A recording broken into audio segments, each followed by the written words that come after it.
Bismillahirrahmanirrahim. Assalamualaikum warahmatullahi wabarakatuh. Alhamdulillah, Allahumma salli ala Sayyidina Muhammad ibn Abdullah wa ala alihi wa sahbihi wa man da'a bida'watihi wa istanna bi sunnatihi ila yaumil liqa'i rabbih wa ba'd. Bang Alvin Firdaus beserta seluruh tim yang ada di Pontianak, tim yang ada di Riau, Bapak Ibu, Abang, Kakak, Adik, sahabat hijrah bersama Ustaz Abdul Somad. Mudah-mudahan kita selalu dalam ridha Allah, selalu dalam rahmat Allah Subhanahu wa taala. Sehat zahir dan batin, istiqamah iman dan Islam. Dibukakan Allah pintu hati kita untuk belajar, setelah faham lalu kita kemudian mengamalkan segala ilmu sebagai bekal untuk menghadap Allah Subhanahu wa taala. Amin amin ya rabbal alamin. Tema kita pada kesempatan ini adalah rahasia rezeki berlimpah. Pembahasan yang pertama, rezeki dari bahasa Arab ra zai qaf. Rizqun, rezeki kata bahasa. Rizqun. Itu dalam Al-Qur'an disebutkan sebanyak 123 kali. Kata rizqun itu dalam Al-Qur'an 123 kali. 61 kali dalam bentuk kata kerja. 62 kali dalam bentuk isim. Jadi menunjukkan betapa pentingnya rezeki, maka disebutkan Allah dalam Al-Quran berulang-ulang. Lebih banyak daripada kata haji dan umrah, lebih banyak daripada kata puasa siang. Rezeki, rezeki, rezeki. Allah Subhanahu wa taala begitu menunjukkan ke kita betapa pentingnya rezeki, maka disebutkan di dalam Al-Quran secara berulang-ulang. Poin yang kedua, rezeki itu selalu kita memahami makna rezeki adalah duit. Sehingga kalau kita memahami bahwa rezeki itu adalah duit, kalau dapat duit dapat rezeki, nggak dapat duit berarti nggak ada rezeki. Padahal kata para ahli tafsir, rezeki dalam Al-Quran itu ada kala maknanya as-sawab, artinya balasan pahala. Ustaz Somad, kenapa ada orang yang nggak sholat subuh tapi rezekinya lancar, sedangkan ada orang yang sholat duha tapi rezekinya malah nggak ada? Karena yang dia maksud rezeki di situ uang. Tapi kalau difahami bahwa makna rezeki adalah thawab, balasan pahala, maka orang yang tidak sholat subuh berarti sebenarnya dialah yang tidak dapat rezeki. Jadi beda cara pandang. Itulah pentingnya kedatangan Islam itu meluruskan cara pandang kita. Apa sebenarnya rezeki? Jadi dalam Al-Quran itu ada beberapa makna rezeki. Yang pertama adalah as-thawab, balasan pahala. Yang kedua, al-matar, hujan. Jadi kalau ada orang jual es, turun hujan, aduh nggak dapat rezeki hari ini. Padahal dia sedang dapat rezeki menurut Al-Quran, karena hujan itu rezeki. Tapi menurut dia nggak dapat rezeki hari ini karena nggak bisa jual es, nggak dapat duit. Nah, jadi coba kita satukan dulu cara pandang kita tentang memahami rezeki menurut Islam. Yang ketiga, al-jannah, surga. Apa itu orang hidupnya susah, melarat, sakit-sakitan, gak ada rezeki? Itu orang gak pernah sholat, gak pernah puasa, rezekinya lancar. Padahal sebenarnya yang dia katakan rezeki itu bukan rezeki. Orang yang tidak sholat, tidak puasa, tidak ngaji, tidak beriman, rezekinya lancar, itu bukan rezeki. Itu namanya istidraj, azab yang tertunda. Azabnya sebetulnya sudah dimulai di dunia ini, tapi ditunda nanti di akhirat, atau bisa jadi di akhir hidupnya. Namanya istidraj. Sedangkan orang itu sudah dapat surga. Aduh, kasihan, mati dia ditembak oleh Israel.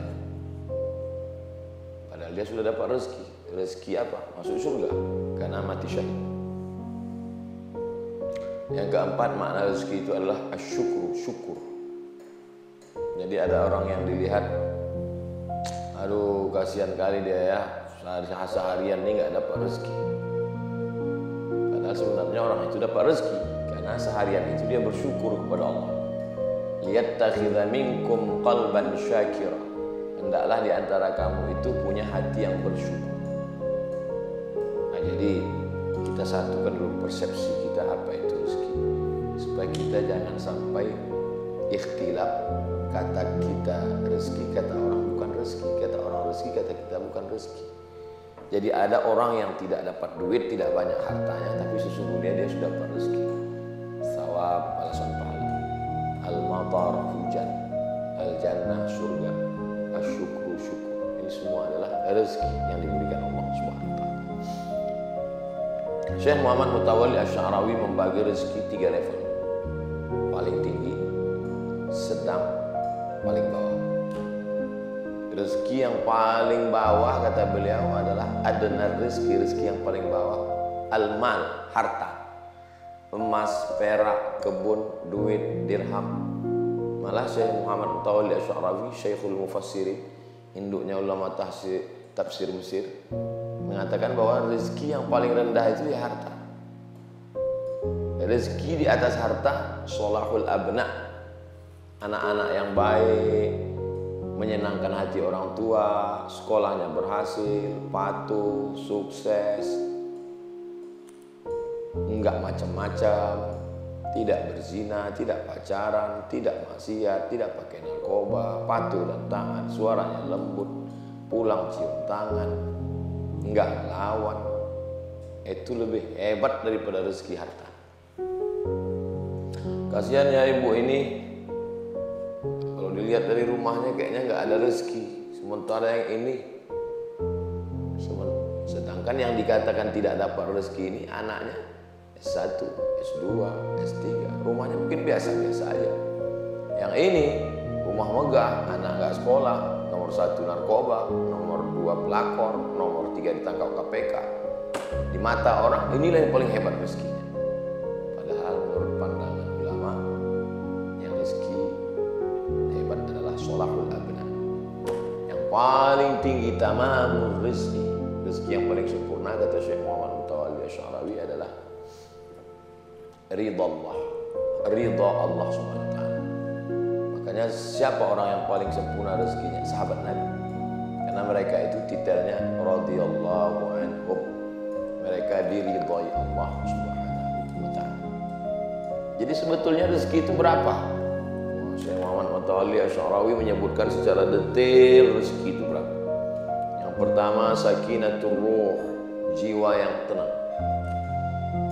Tenang menghadapi ujian, tenang menghadapi cobaan, tenang menghadapi caci maki. Nah, ini rezeki. Nurul aqli, cahaya dalam fikirannya, cerdas, cermat. Sehatul jasad, badan sehat. Jadi kalau kita ketemu sama orang, apa kabar, sehat, dia dapat rezeki. Safaul qalbi, hatinya bening, jernih, nggak ada dendam, nggak ada marah, nggak ada sakit hati, nggak ada dendam kesuman, nggak ada laknat, nggak ada kufur, nggak ada syirik, nggak ada munafik.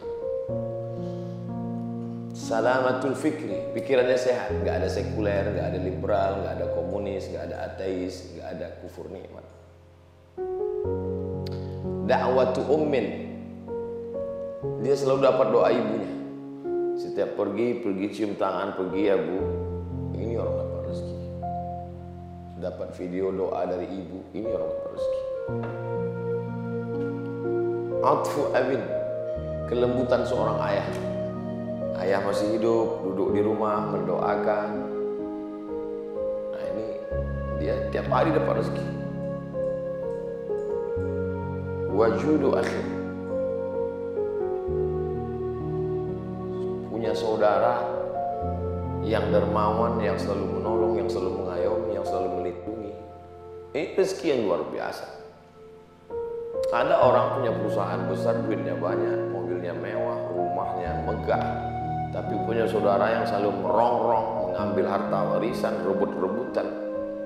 Tapi ada orang yang biasa-biasa aja, tapi saudaranya Masya Allah, tabarakallah. ihtimamu shadiq, punya teman yang peduli. Apa kabar bro, gimana, udah sholat duha, udah tahajud, ayo kita jalan nengok anak yatim, fakir miskin.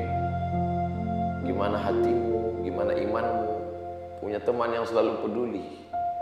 Ini rezeki. Yang ke-10, da'watu muhibbin fillah, selalu mendapatkan doa dari orang-orang. Kami selalu mendoakan Ustadz, semoga Ustadz sehat, panjang umur, tetap berdakwah, mudah-mudahan Ustadz istiqomah. Itulah rezeki saya, itulah rezeki para da'i. Nah, jadi sebenarnya sudah mendapatkan rezeki berlimpah, tapi orang menganggap dia tidak ada rezeki.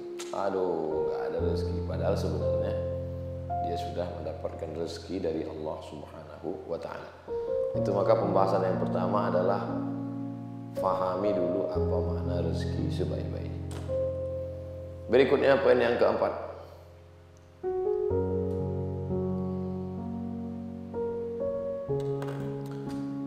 Istaghfiru rabbakum, surat Nuh ayat 10 sampai 12.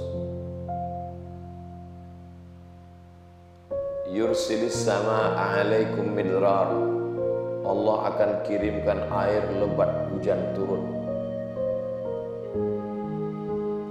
Wa yumdidkum bi amwalin, dia berikan kamu harta. Wa banin, anak.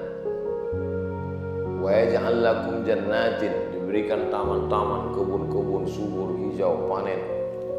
Wa anhar, wa yaj'al lakum anhar, air sungai yang mengalir.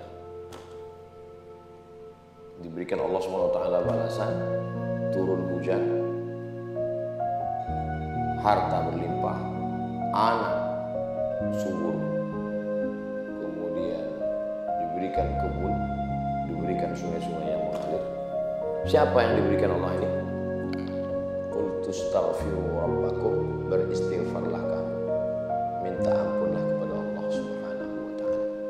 Jadi rahasia rezeki berlimpah itu amalannya adalah istighfar. Astaghfirullah, sependek-pendek astagfirullah, astagfirullah, astagfirullah, astagfirullah. Nabi dalam hadis sahih, astagfirullah, astagfirullah, astagfirullah. Kalau kita tambah panjang, lengkap, full, baik. Astaghfirullahaladzim alladzi la ilaha illa huwal hayyul qayyum wa atubu ilaih. Sayyidul istighfar, Allahumma anta rabbi la ilaha illa anta khalaqtani wa ana 'abduka wa ana 'ala ahdika wa wa'dika mastata'tu. A'udzubika min syarri ma sana'tu, abu'u laka bi ni'matika 'alayya wa abu'u bi dhanbi faghfir li fa innahu la yaghfiru dzunuba illa anta. Tapi dia bukan mantra bim salabim abrakadabra yang diucapkan di mulut, di ujung lidah, di tepi bibir, lipstick, bukan. Dia mesti dari lubuk hati yang paling dalam. Makanya yang pertama kali adalah an-nadamu fil qalbi, menyesal dalam hati. Setelah menyesal itu diiringi oleh al-iqraru bil lisani, diungkapkan dengan lidah, astagfirullah. Wal amalu bil arkani, an-nadamu fil qalbi wal iqraru bil lisani. Al-itmaru alla ya'uda ilaihi abadan, tekad yang kuat untuk tidak mengulangi lagi. Jadi menyesal dulu dalam hati. Setelah ada penyesalan yang mendalam, dilafazkan dengan mulut. Setelah dilafazkan di mulut, tekad yang kuat untuk tidak kembali kepada perbuatan itu. Maka itu kalau dilakukan. Jadi kalau ada orang bertanya, apa tanda istighfar kita diterima Allah? Apa tanda istighfar kita diterima Allah? Memang dia seperti WhatsApp, ada conteng 1, 2. Memangnya dia seperti SMS yang ada reportnya. Yursil sama alaikum bidrar, turun hujan lebat. Wa yumdidkum bi amwalin, kamu dapat harta berlimpah. Wa banin, anak. Wa yaj'al lakum jannatin, diberikannya kamu kebun-kebun. Wa yaj'al lakum anhar, air sungai yang mengalir, tidak kurang satu apapun. Dan ini ditegaskan juga dalam hadis Nabi SAW, man lazimal istighfar, siapa yang memperbanyak istighfar, ja'alallahu lahu min kulli dhiqin makhraja, dari segala kesempitannya diberikan Allah makhraja, solusi jalan keluar. Wa min kulli hammin faraja, dari segala kesusahan hatinya faraj, ada kelapangan. Wa razaqahu min haitsu la yahtasib, diberi rezeki dari jalan yang tidak disangka-sangka. diberi rezeki dari jalan yang tidak disangka-sangka. Nah, jadi jalan yang pertama adalah istighfar. Banyak. Saya pernah ketemu dengan kiai, dari awal ngobrol sampai akhir sepertinya amalannya istighfar. Astagfirullah, astagfirullah. Ngomong nggak terlalu banyak, kita ngobrol habis itu astagfirullah. Saya heran kenapa kiai istighfar terus. Kira-kira kiai dosanya apa ya? Ternyata beliau mengamalkan zikir istighfar. Jadi kalau ada di antara kita yang zikirnya istighfar untuk mengundang turunnya rezeki dengan syarat dan ketentuan berlaku, amat sangat baik sekali. Astagfirullah, astagfirullah, astagfirullah. Astaghfirullahaladzim alladzi la ilaha illa huwal hayyul qayyum wa atubu ilaih. Orang yang tahajud bisa jadi kena penyakit ujub. Karena tahajud itu amal saya. Ada orang yang khatam Quran berkali-kali, walaupun tidak diobrolkan ke orang, tapi mungkin dalam hatinya itu, ya saya ini kan banyak khatam Quran. Tapi kalau amalan istighfar itu lebih ke dalam. Saya ini banyak dosa. Jangankan mau dapat pahala, jangankan mau masuk surga, dosa saya aja. Jadi mungkin karena hati itu sudah hancur, remuk, redam, tidak ada harapan kecuali hanya Allah, jatuh sejatuh-jatuhnya, terkapar, terbanting, telentang, telungkup, tak berdaya. Disitulah kemudian Allah mengangkat derajat setinggi-tinggi. Nah, jadi amalan istighfar ini adalah amalan ke bawah. Kalau yang lain ini amalannya ke atas, menunjukkan ini amal saya, ini masjid yang saya bangun, ini ceramah saya. Tapi kalau istighfar itu lebih pada, ya Allah dosa saya, ya Allah, astagfirullahaladzim alladzi la ilaha. Makanya segala amal semuanya diawali dengan istighfar. Selesai sholat pun istighfar. Assalamualaikum warahmatullahi wabarakatuh. Astagfirullahaladzim, astagfirullahaladzim. Memangnya dosa apa di dalam sholat kok istighfar? Ya dosanya itu sholat tadi ingat kunci, waktu sholat bacaannya kurang khusyuk, waktu sholat hatinya kurang kuat mengingat Allah, maka dia astagfirullahaladzim, astagfirullahaladzim, astagfirullahaladzim. Ini amalan. Berikutnya poin yang kelima, surat At-Talaq ayat 2-3. Wa may yattaqillaha yaj'al lahu makhraja. Siapa yang takwa. Ini amalannya.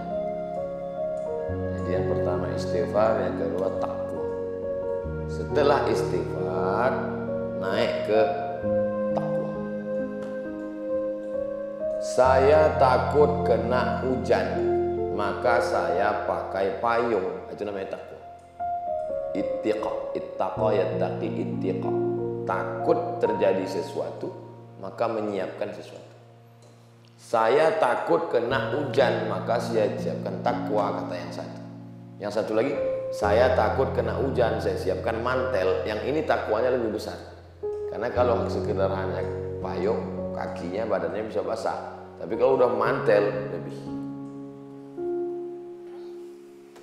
Saya takut ditangkap polisi, maka saya siapkan helm, saya pakai sepatu, saya cek lampu sen kanan kiri, tutup bentil angin ban, saya lihat STNK BPKB, bayar pajak. Saya takut sesuatu terjadi, maka saya siapkan sesuatu. Itu namanya takwa. Jadi jangan adalah takwa takut yang gimana? Takut kena azab di akhirat, maka saya beramal di dunia. Takut nanti saya tidak masuk surga, maka saya beramal beribadah. Tidak dapat ridha Allah, maka saya itu takut. Dan takwa itu tidak mungkin muncul begitu saja tanpa didahului iman. maka selalu dikaitkan dengan iman. Ya ayyuhalladzina amanu ittaqullah.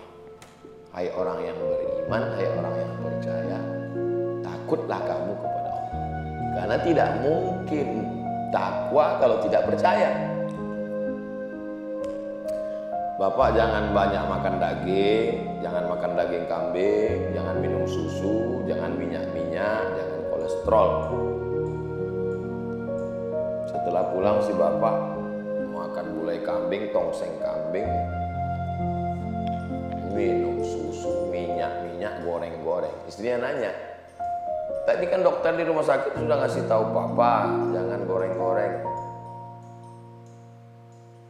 Sebenarnya perbuatannya itu sudah menunjukkan dia nggak percaya. Kalau dia percaya sama omongan dokter tadi, pasti dia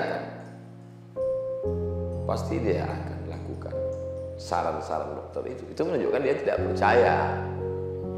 Jadi kalau ada orang nggak sholat, nggak puasa, nggak zakat, nggak haji, nggak mau ngaji, mabuk, minum khamar, narkoba, zina, ngolok-ngolok agama, ngejek-ngejek Habib, ngejek-ngejek Ustadz. Terus pas ditanya, kamu percaya sama Tuhan? Saya percaya sama Tuhan. Munafik, bohong. Karena kalau dia percaya, pasti dia akan ikuti saran Nabi. Kalau percaya sama dokter, pasti ikuti saran dokter.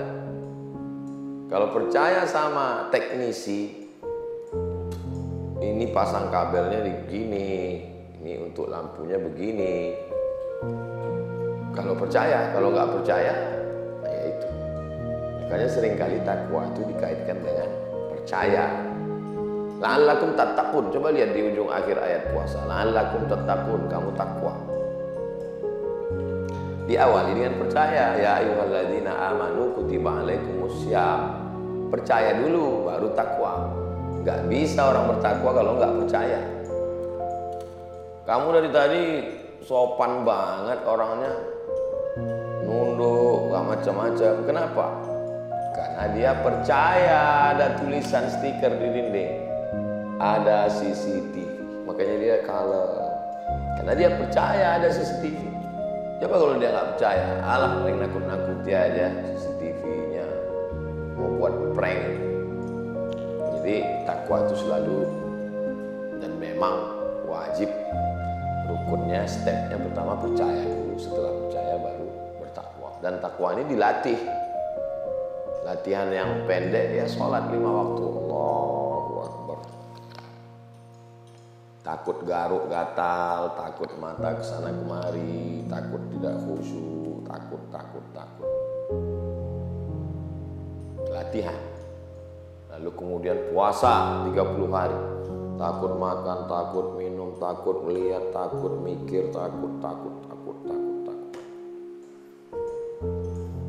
Tanggal 8 hari Tarwiyah, tanggal 9 hari Arafah, tanggal 10 hari Nahr, 11, 12, 13 hari Tasyrik. Oh, itu panjang sekali. Takut nyabut bulu hidung, takut kuku, takut ngupil, takut garuk, takut mandi, takut pakai sampo, takut. Ini dia berproses, ada latihannya.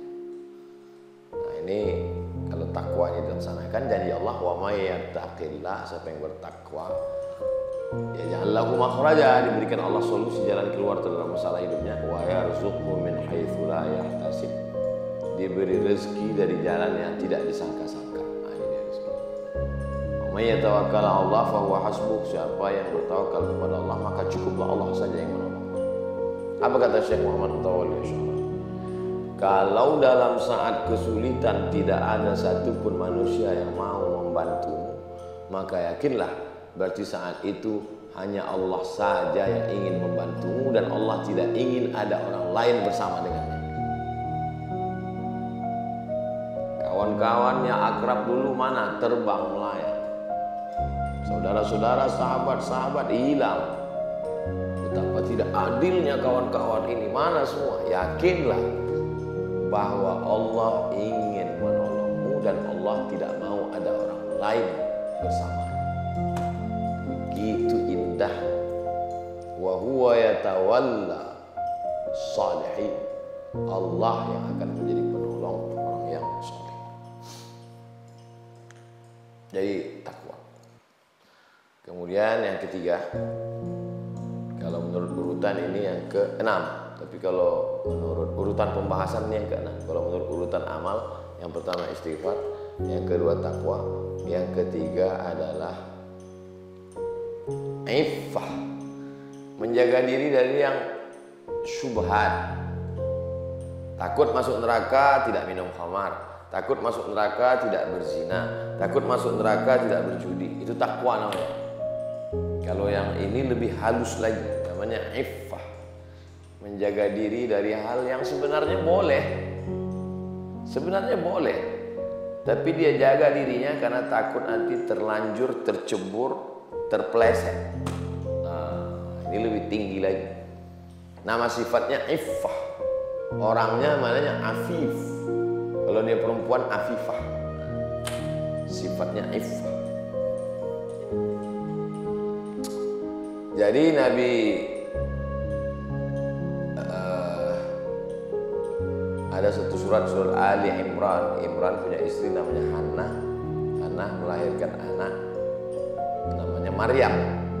Imran punya istri namanya Hannah, menikah punya anak namanya Maryam.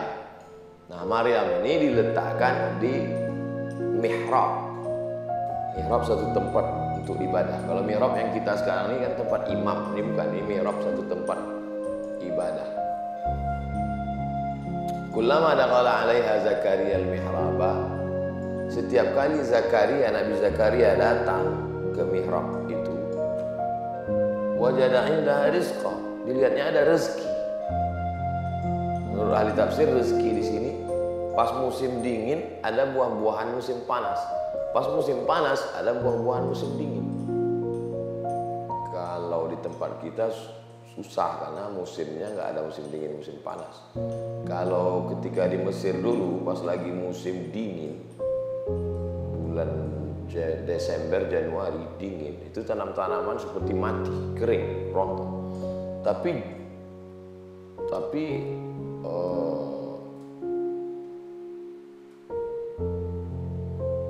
musim dingin itu malah jeruk banyak. Lalu kemudian ketika musim panas, semangka banyak. Musim panas bulan Juli, bulan Agustus, kurma banyak. Musim dingin, jeruk banyak. Ternyata jeruk itu kalau dimakan menghangatkan perut, bagus, bertukal. Itulah adilnya Allah, di saat musim dingin dibuatnya tanaman yang tumbuh hangat, panas ke perut, bagus. Kita kalau musim dingin kan bibir pecah-pecah, malas minum. Tapi kalau banyak makan jeruk sehat. Jadi ketika Zakaria melihat banyak sekali makanan, ya Maryamu anna laki hadza, wahai Maryam, ini kamu dapat makanan sebanyak ini dari mana? Qalat, Maryam menjawab, wa min indillah, itu dari Allah. Innallaha yarzuqu man yasha'u bighairi hisab. Allah memberikan rezeki kepada siapa yang Dia kehendaki bighairi hisab. Dia duduk aja berzikir, beribadah kepada Allah, tidak keluar. Jadi berdatangan rezeki-rezeki itu berdatang. Tapi bukan berarti kita menafikan ikhtiar. Nah, ini beda kita dengan kaum fatalistik, Jabriyah. Jabriyah ini fatal, ya apatis. Kalau dalam Islam Ahlus Sunnah wal Jamaah itu ada ikhtiar, al-kasbu namanya. Ada kudrat di dalam diri saya ini, ada kudrat, ada kemampuan. Kemampuan, ada tenaga, ada daya untuk meraih. Rezeki itu sudah ada, tapi saya punya kemampuan daya untuk meraih rezeki itu, untuk mengambilnya. Jadi kalau ada orang yang tidak berusaha sama sekali, itu Jabriyah, fatalistik, firqah dhallah, sesat. Kalau ada yang mengatakan bahwa dialah segalanya, maka itu juga sesat, Mu'tazilah. Yang benar itu Ahlus Sunnah wal Jamaah, Imam Ibnu Hasan al-Asy'ari. Kita berusaha, berikhtiar. Setelah dapat kita katakan, hadza min amri rabbi, Hadza min fadli rabbi, ini karunia Allah, dia beluani untuk menguji saya, ashkur am akfur, apakah saya bersyukur atau kufur. Mudah-mudahan kita termasuk orang yang mendapatkan rezeki yang memang betul-betul rezeki, bukan disangka rezeki, ternyata istidraj azab tertunda. Dan rezeki yang kita dapatkan dengan ikhtiar kita, buah dari usaha kita, tapi juga ditopang oleh istighfar, takwa, dan iffah, menjaga diri dari yang abu-abu yang subhan. Demikian Bang Alvin Firdaus beserta seluruh tim yang ada di Pontianak dan tim yang ada di Riau. Bapak Ibu abang kakak adik, mudah-mudahan bisa diambil hikmahnya. Jazakumullah khairal jaza. Subhanakallahumma wa bihamdika asyhadu an la ilaha illa anta astaghfiruka wa atubu ilaik. Assalamualaikum warahmatullahi wabarakatuh.